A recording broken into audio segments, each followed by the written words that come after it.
a song reminds us, it's the most wonderful time of the year. And I want you to know I completely agree with that. For those of you who know me pretty well, know that indeed this is my most favorite time of the year.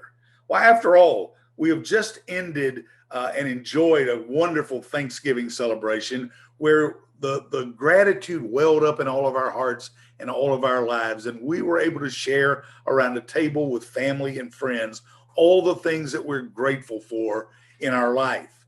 And then immediately we began what the Christian church calls the season of Advent.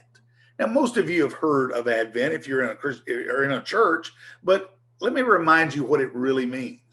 Officially, Advent is a season of the year that is observed by Christians through their churches as a season of anticipation and expectant preparation for a future celebration.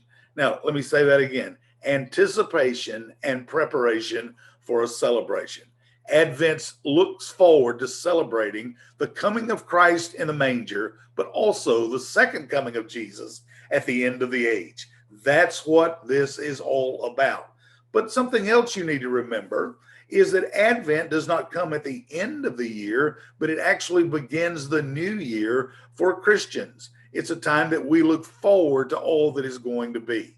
Advent is circled around 4 candles in a wreath that reminds us of a different theme each week.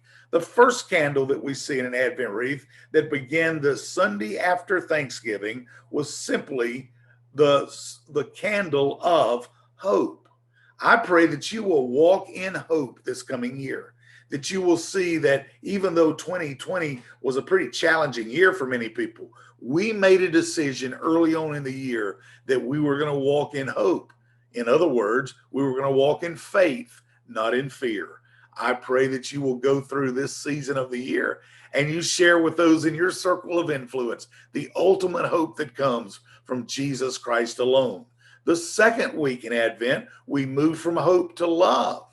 We have to understand the ultimate love that covers a multitude of sin is the love of Jesus, the love that God has for us by sending his son to redeem us. I pray that you will show that love in everything that you do. Don't get trapped away by all the transactions of the season. Rather, you show love to every person you're around. The third week is all about joy. Joy may be the greatest word in the Christian vocabulary because I remember it this way. All my actions, I make it pass through joy. Jesus first, others next, yourself last.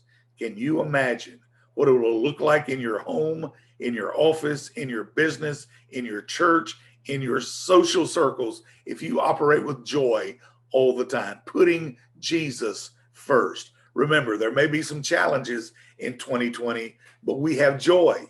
We understand that weeping may endure for the night, but joy comes in the morning. And then the fourth week of Advent is very simply the word peace.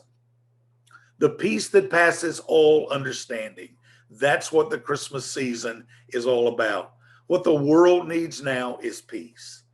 The angelic announcement about Jesus coming was simply this: glory to God in the highest, and on earth, peace, goodwill toward men.